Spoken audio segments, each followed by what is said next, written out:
Hey, what's going on, good people? Welcome to Russ Can Fly. This is going to be a good one! Perfect.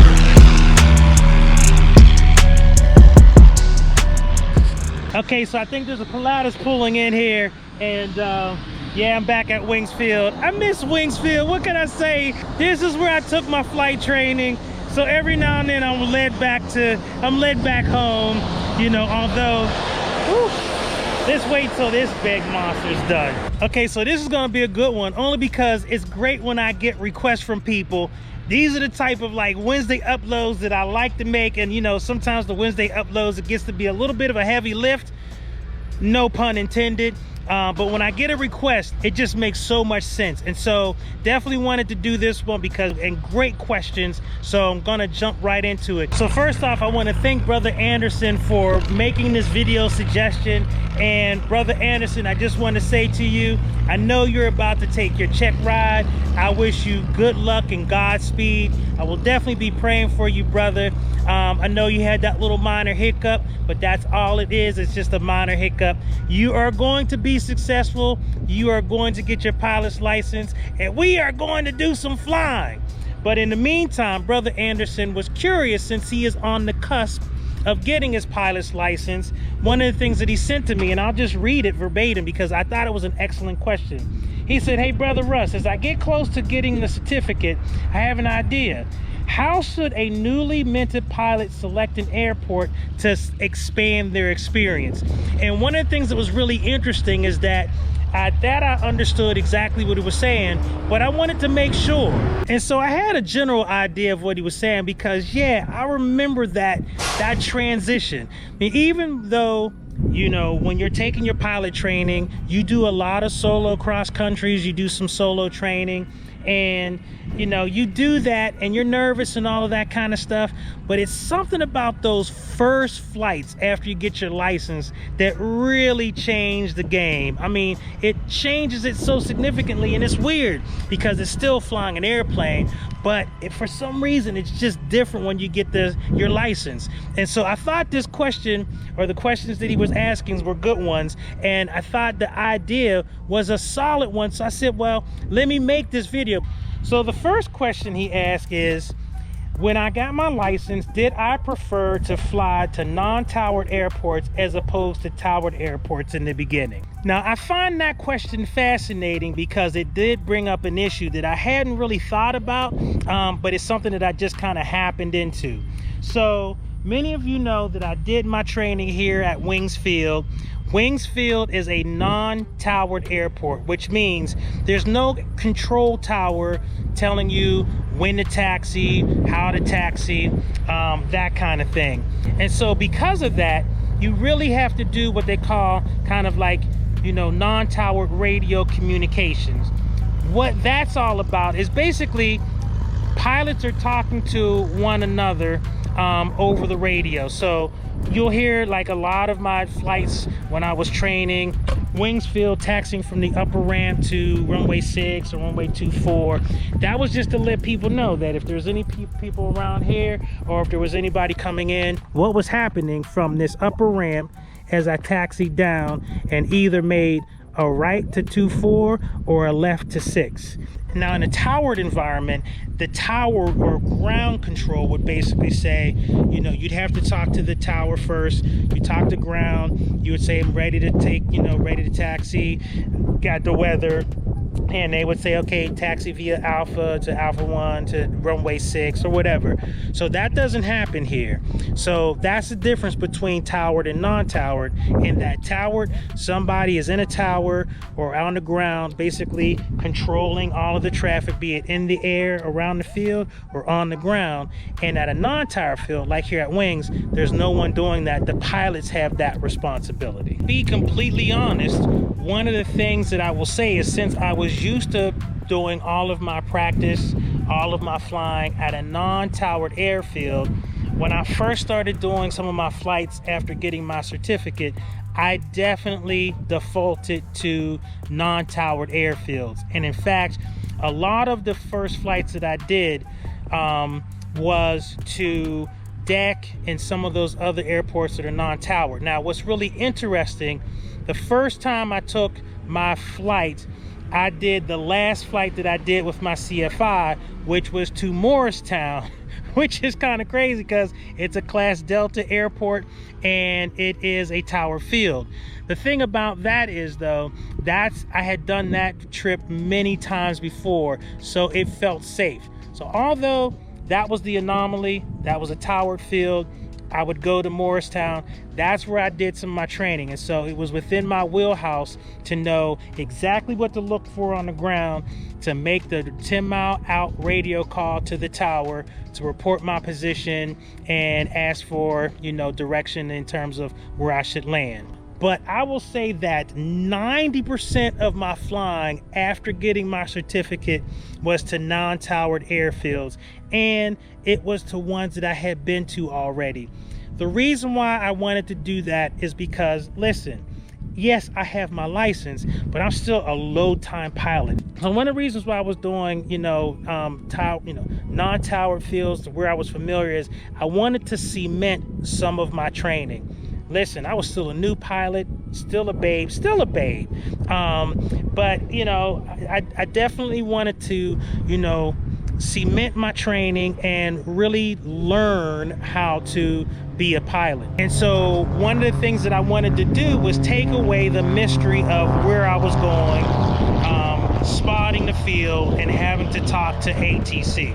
Now, everybody doesn't have that same, stance on, do you prefer towered, or did you prefer towered versus non-towered when you first got your certificate and you first started flying? But me, I am risk adverse, even though I fly an airplane. People may say, you're risk adverse, you fly an airplane, dude, really? But I wanted to minimize the risk, or at least make my risks calculated ones. And so on my initial flights, I definitely was going to more untowered fields and fields that I was used to flying into. And again, the reason why that was is I wanted to reduce my workload, really focus on flying, and to make sure that I didn't make any mistakes that could, make for a really bad day. So I guess the first answer to the first question is tower versus non-tower. Definitely non-towered at the beginning. Okay, so his next question was, did you seek out airports with significant terrain elevation? Now, I find this question fascinating, and here's why. Now, most of you know that one of my major goals to fly is to fly to Pittsburgh to see my mom's. And of course, in order to get from Wingsfield or Doylestown, there's a lot of mountainous area in between in between these fields and Allegheny County, where I will be landing to go visit my mama. And so his question is interesting from the standpoint that, did I seek out airfields with terrain? The answer to that question is yes, because I know one of my main goals right now is not the Hudson Corridor and all of that kind of stuff, but understanding flight over terrain and mountains and how the airplanes behave, what the winds are like, flying at different altitudes. Because remember, during my training, most of my altitudes here at Wings, I might go up to 3,500. I think at one point we went up to about 4,500 or whatever, and we would do maneuvers. And so when you start talking about climbing up to 6,500, 8,500, those types of those types of altitudes, that in and of itself was a scary thing to kind of get my mind around. But definitely flying into airports that, here at Wings, I think the elevation of the field is like 394 feet, as opposed to something like the Poconos, I think it's like 2,100 feet, something like that. So you come in and your TPA is like 3,100 feet or something like that. And you're flying over higher terrain and mountains and stuff like that. So the answer to that question is yes, I did seek that out. And the reason why I sought that out is that was definitely something I wanted to get in my wheelhouse, because I wanted to understand what it was like. And doing those types of calculations and understanding the terrain, again, how the airplane will behave, things that I need to consider as I flew higher altitudes, traffic patterns at higher altitudes. And it may not seem like, well, it's no big deal, it's just the same traffic pattern. Yeah, but I mean, making sure that I've really dialed in that altimeter setting in the Colesman window very specifically. So because at that point, altitude above the field is extremely critical, and especially since, you know, it had, you know, a lot of bearing on you know, what the features were like around the field. And if you remember some of my first flights, Pocono Mountain Airfield, the last flight that I just did into Sydney, New York, Sydney, New York Municipal Airport, and there was one other airport that is not, you know, across my mind right now, but there was a, you know, a couple times where I was flying into a valley and there was basically mountains on either side and this like swirling effect and all of that kind of stuff.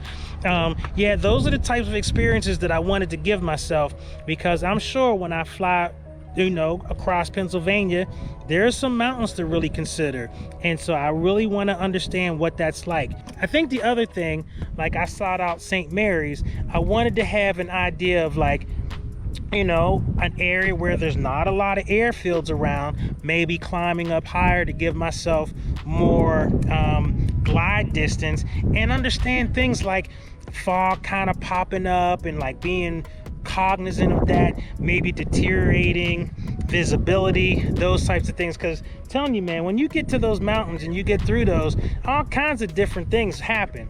And so yeah, I definitely sought that out, because I didn't want to jump right to, oh, I'm gonna fly to Allegheny County and I have no idea what it's like to be a little higher, be above mountains, be in areas that's more sparsely populated, and really getting in my mindset about, hey, listen, if this engine quits, I think my option for landing is gonna be some logging road or some clearance or something like that, as opposed to a field. And really getting in my mind the idea that there's a possibility that I may have to do an off-field landing, and being comfortable with that thought. And so yeah, so that was definitely something I sought out, because one of my goals is to fly to Pittsburgh, and that mission carries with it a field that's higher elevation. But even though the field itself isn't that much higher, but dealing with elevation and terrain on my way from here to there. Oh, now this question, this is a really good one. So he asked, what airport did you fly to that you thought was going to be an easy trip, but it ended up being very challenging, like winds, location, radios, runway, etc.? Wow. Okay, I know exactly which flight. Now, I don't know if you remember the flight that I made to this place called Lincoln Park.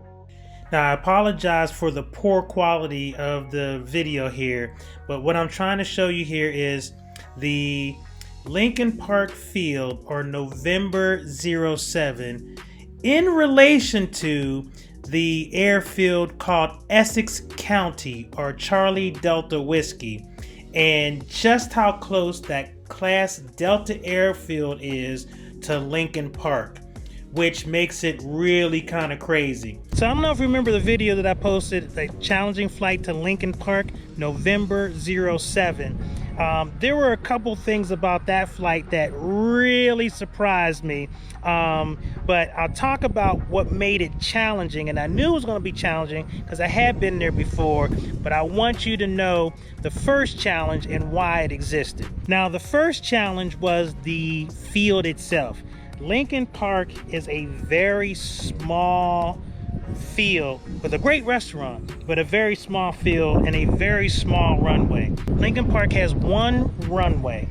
It's runway 1 and 1/9. It is 2,767 feet by 40 feet. That is a very short, narrow runway. Now, not a big deal. Deck is also a very narrow runway. Wings is not that wide a runway, but it's a little longer than that 2,800 feet. So what makes Lincoln Park a challenge is two things. One, if you come in on runway 1, it has this really long displaced threshold. And as you can see, and hopefully I'll be able to find this video, I'll be able to make a clip. And as you can see, when I'm coming in, you can see how long this displaced threshold is. And sorry, the quality is, can't remember how to get the video over, whatever, but you can see how long that displaced threshold is. And you see that number 1 that I landed on? if you don't hit that mark, or you're not at least within like 10 feet forward, you're in trouble, because you're gonna run out of space real quick. Because although it says 2,800 feet, some of that 2,800 feet is displaced threshold, and you can't land on it. You can taxi and take off on it, but you can't land on it. So that's the first thing that makes it very challenging. But the other thing that makes it challenging is it abuts right up onto Essex County Airport, Charlie Delta Whiskey. And literally, unless you cut it hard onto runway 1, as you can see in the map here, and I'm looking at runway 1 right near the boundary lines for Essex County, you're gonna break that Delta airspace. And so you have to basically either communicate with them, or basically almost be a stunt pilot. Now, depending on how you're coming in, you can do it without breaking that airspace, but you definitely have to be mindful of how you're coming in, and that's what made it a challenge. But here's where things went kind of haywire. Now, as you can see, again, I'm going to go back to the map, and sorry for the quality of this video, but as you can see in the video, there is this. So the field is called Essex County, but it's in the area is Cedar Grove. But for whatever reason, even though on the sectional it says Essex County, everybody was talking to the tower there and saying Cedar Grove, and I really wasn't understanding that. And of course, admittedly, a rookie mistake, and that is something that I should have picked up on, you know, as I was flying, because I did hear people saying Cedar Grove. But you know, it was one of those things where, like, what's going on? And so that really surprised me. So now I know I have to deal with a very narrow runway. I have to deal with a displaced threshold, not communicating with that Class Delta airport, and I have to make sure that I don't bust their airspace, and I did not. Final analysis, I did not. But what that made me do is I had to change the way I came in. I had to kind of do, you know, go up north a little bit more, and then come a little bit more west, and then hit a down leg, and basically do my first base to final landing that I had ever done, because didn't have a lot of space between that field and Lincoln Park. And so, you know, it was one of those things where it just really surprised me. So yeah, that was a field that, for many reasons, because the narrowness of the runway, the shortness of the runway, this whole displaced threshold issue, and the communication thing that seemed to just be, still confuses me, still confounds me as to why it's not Essex County and Cedar Grove. I don't know. But everybody was calling it Cedar, even though it says Essex, but whatever. But that is something that really surprised me. That made it difficult. And being, you know, still a relatively low time pilot, even today, that was, you know, some months ago, and that really threw me for a loop. But good Lord was always good to a brother, and I thank him for always being the real pilot, and he got me through that situation. So in the final analysis, I think one of the major tips that I would give to newly minted pilots that my CFI gave to me, and I think it's just great advice, and I know this is going to sound so simple, but it's just so true. Fly. Just fly. Get the keys, get in an airplane, fly places. The one thing that I will say is, I don't know how many times I flew to deck, and sometimes I felt like I was being kind of a wimp because I kept flying to the same airport. Now I will say deck also had its challenges, because you can see many a times that I was flying. You can go back to those videos where I flew to deck and was having a hard time finding the field. But I kept flying to deck. But the reason why I did the same flight over and over again is I just wanted to fly. I just wanted to get up there and get on the controls. I didn't want to lose any momentum. I didn't want to lose the feel. Flying is a lot of feel. Yes, there's a lot of great instrumentation and all that kind of stuff, And I would imagine, like, you know, as I'm flying more instrument, you know, it's a little bit more predictable that way. But even then, as you're coming in and you're landing on the field, and right now it almost seems like there's a little bit of a crosswind, you still have to be able to feel that. And so just getting in the airplane and flying regularly, I think you'd be doing yourself a great service. The next thing I'd say, and point number 2 is like this last part, is fly at your own pace. You know, fly. I remember people riding motorcycles, right? And, you know, there's definitely different levels of motorcycle riders, the beginning, intermediate, and advanced. And I'll never forget, this one person was riding one time, and they were riding above their level. And, you know, they finished the ride, but they didn't enjoy it. They were grouchy, and they actually ended up leaving the group later on. And a lot of that had to do with the fact that rather than just riding their ride, riding to their level, everybody knew where we were going, and everybody has GPS. They tried to ride an intermediate or advanced ride, and they weren't ready for that. And so because of that, they were frightened the whole time, and it was not fun, and they did not enjoy it. And really, because of that, you know, once they got to the spot where we were done riding, we were talking about how great a ride was, they were grouchy and just hated it, and, you know, it just wasn't a good experience. So I see flying as the same way. When I fly, I have great experiences, even when I push the envelope, because I'm really flying it. I'm taking these chances or these calculated risks at my own pace. Yes, I hear people doing all kinds of stuff, getting in the airplane and flying across country, or, you know, like I said, flying the Hudson Corridor, or flying down into the Washington, you know, restricted area, or doing these like 2-day cross countries.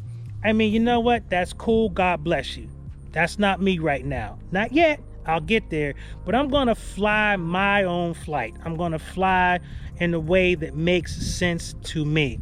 I'm gonna fly in a way that is, you know, I feel is a progressive, natural thing to do, rather than trying to jump off of some cliff just because some other person decided to jump off some cliff. It's not gonna be me. So that's what I would suggest.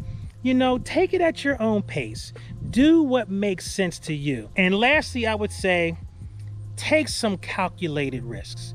I will admit that at the beginning, the idea of like not having a CFI in the airplane with me was frightening.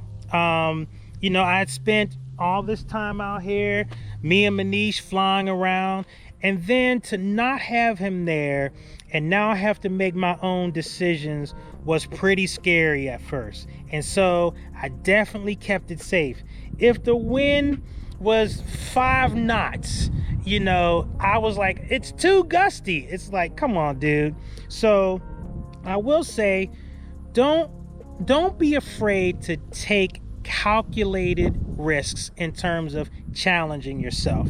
So for instance, you've seen me take these flights where I say, this is going to be my first fuel run.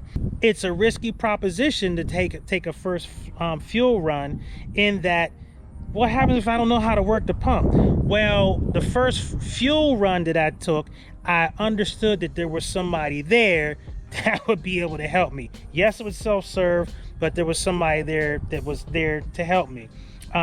Things like following my first VFR flight plan, knowing that I had all of the right information in there, picking up flight following, flying to different airports that I've never been to, and those types of things.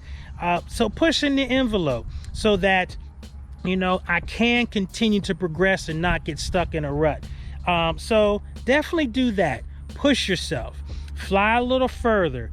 Fly a little higher. Flying some, you know, maybe winds that, you know, you might have a personal minimum of like a 5-knot crosswind, but this particular flight is going to mean that you're going to have a 7 or 8-knot crosswind.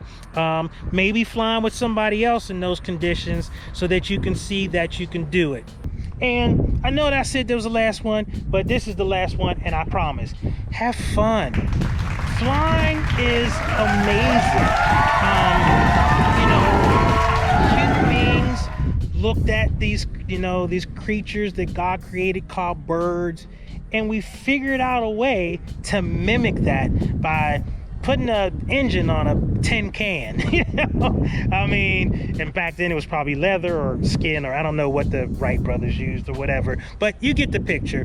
And so it's such an amazing thing. And so to be able to go up in the sky and see, you know, these beautiful vistas, and flying to these small general aviation airports and meet some of the greatest people that you'll ever meet. Enjoy it. Have fun with it. Don't be looking past the fact that you have your license. Don't look past it. You know, too many people I see, they're in a rush, and it's like, okay, I got my PPL. Now I got to get my IFR. Now I got to get my dual. Now I got to get my commercial. Now, listen, I completely respect people who are on that path because it's a career and they got to get after it. And they got student loans and all of that kind of stuff. I get it. But for 90% of the people, take a breath and enjoy your license. Take the time to enjoy a good VFR flight. Take the time to enjoy flying somebody who's never flown in a small general aviation aircraft. Just enjoy it. It opens up this new life. And so why rush past it? So a lot of times people are asking me, how's your IFR training going? Slow, because I am enjoying the flying. Being, you know, doing training and taking lessons and doing ground school, it is stressful as heck, and it is not fun until you start, you know, you start getting it. It's stressful, it's annoying, it keeps you up at night, it's not fun.